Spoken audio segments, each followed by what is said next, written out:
Hello friends, ఇవాళ మనం Bambino upma ఎలా చేసుకోవాలో చూద్దాం. నేను 2 గ్లాస్ ఆఫ్ బాంబినో, కొత్తిమీర పౌడర్, ఆనియన్, చిల్లీ, జీరా ఇంకా పల్లీలు ఇక్కడ నేను తీసుకున్నాను. ఇప్పుడు మనం ఫస్ట్ బాంబినోని ఉడకబెట్టుకోవాలి. ఇప్పుడు దాని ప్రాసెస్ చూద్దాము. బాంబినోలో వాటర్ వేసుకొని నేను స్టవ్ మీద పెట్టుకొని ఇప్పుడు ఉడికించుకుంటున్నాను. అయితే మనం బాంబినోని ఉడికించుకునేటప్పుడు కొంచెం నూనె వేసుకోవాలి. ఎందుకంటే బాంబినో అంత అతుక్కోదు. విరివిరిగా అవ్వాలంటే మట్టుకి ఉడికేటప్పుడు 1 స్పూన్ నూనె వేసుకొని మనం ఉడికించుకోవాలి. నేను ఇప్పుడు అదే పని చేస్తున్నాను. ఇవి చిన్న చిన్న టెక్నిక్స్.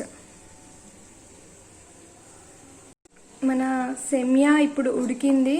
నీళ్ళు ఆర్చేసుకొని చల్లటి నీళ్ళు దీని మీద పట్టుకోవాలి. ఎందుకంటే అది విరివిరిగా అవ్వడానికి. సో మనం నీళ్ళు యాడ్ చేసుకొని ఇప్పుడు చల్లటి నీళ్ళు ఒకసారి వీటి మీద వేసుకుంటే మన బాంబినో ఉడికినట్టే. మనం తాలిపేసుకోవచ్చు. మీరు చూడండి ఎంత విరివిరిగా అయినాయో. ఖచ్చితంగా మనం ఉడికించుకున్నాక నీళ్ళు ఒకసారి చల్లటి నీళ్ళు వీటి మీదకి వెళ్ళిపోయాలి.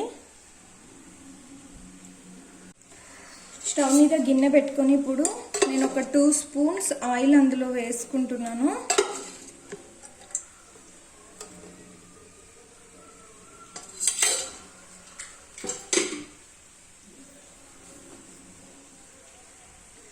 ఆయిల్ వేడైన తర్వాత 1 స్పూన్ జీలకర్ర వేసుకోవాలి. అలాగే నేను పల్లీలు కూడా వేసేసుకుంటున్నాను. ఒకసారి కలుపుకుందాము.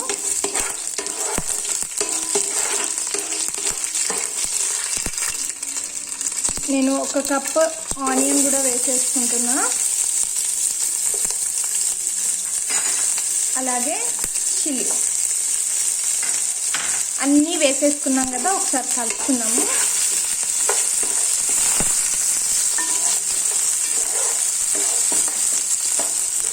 కొంచెం కలర్ మారేదాకా ఫ్రై చేసుకున్నాం ఆనియన్ని.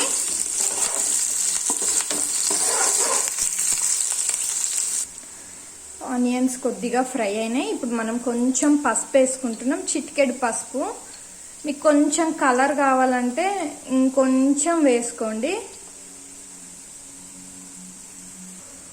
అలాగే 1 స్పూన్ ఉప్పు వేసుకుంటున్నా. మీరు టేస్ట్కి తగినంత వేసుకోండి. నేను ఇక్కడ 1 స్పూన్ మట్టుకి వేస్తున్నా. ఇప్పుడు కలుపుకుందాము.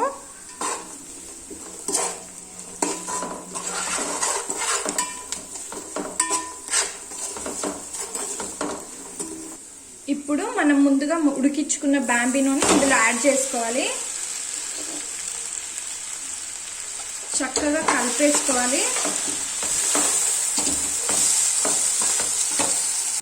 మీకు ఫ్రెష్ కొత్తిమీర అవైలబుల్ ఉంటే అది వేసుకోండి. నా దగ్గర లేదు కాబట్టి నేను కొత్తిమీర పౌడర్ తయారు చేసుకుంది వేసుకున్నాను. మిక్స్ చేసుకుందాము. టెక్నిక్ ఉందండి. బాంబినో చేసిన ప్రతిసారి మీరు చిన్న గిన్నెలో చేయొద్దు, అది ముద్ద అవుతుంది. పెద్ద గిన్నెలో చేస్తే అది విరివిరిగానే ఉంటుంది. ఒక 5 మినిట్స్ అట్లనే మనం పెడదాము. పెట్టిన తర్వాత దించేసి మన బాంబినో రెడీ తినడానికి. మన బాంబినో ఇప్పుడు సర్వింగ్కి రెడీ అయిపోయిందండి. మనం తినొచ్చు ఇప్పుడు దీన్ని. మీకు కావాల్సి వస్తే నిమ్మకాయ పైనుండి తినేటప్పుడు పిండుకోండి. మన బాంబినో రెడీ అయిపోయింది. మీకైనా నా కుకింగ్ విధానం నచ్చితే నా ఛానల్ని మట్టికి సబ్స్క్రైబ్ చేయడం మర్చిపోవద్దు.